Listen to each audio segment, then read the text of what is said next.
Chacun a sa méthode. En femme, comme en tout, je veux suivre ma mode.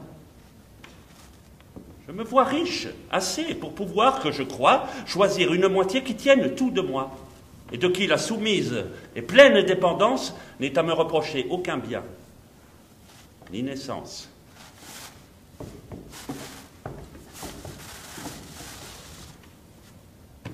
Un air doux et posé, parmi d'autres enfants, m'inspira de l'amour pour elle, dès 4 ans.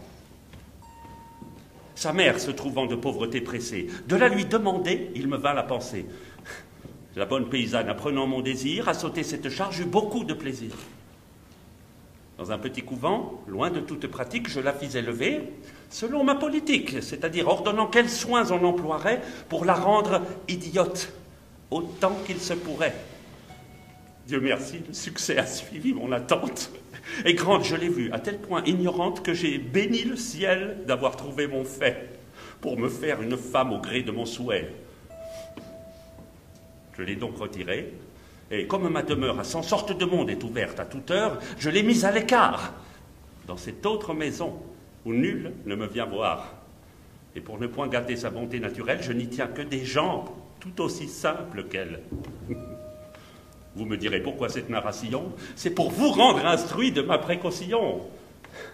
Le résultat de tout est qu'en ami fidèle, ce soir, je vous invite à souper avec elle.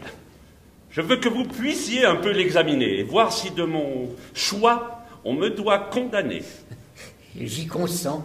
Vous pourrez, dans cette conférence, juger de sa personne et de son ignorance. Pour cet article-là, ce que vous m'avez dit... Oh, la vérité passe encore le récit. Dans ses simplicités, à tout coup, je l'admire, et parfois elle en dit dont je pâme de rire.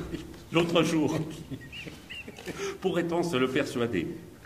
Elle était fort en peine et me vint demander, avec une innocence à nul autre pareille, si les enfants qu'on fait se faisaient par l'oreille.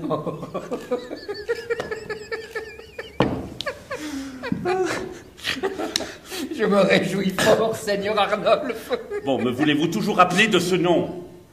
Oh, malgré que j'en ai, il me vient à la bouche, et jamais je ne songe à Monsieur de la Souche. Qui diable vous fait aussi vous aviser à 42 ans de vous débaptiser?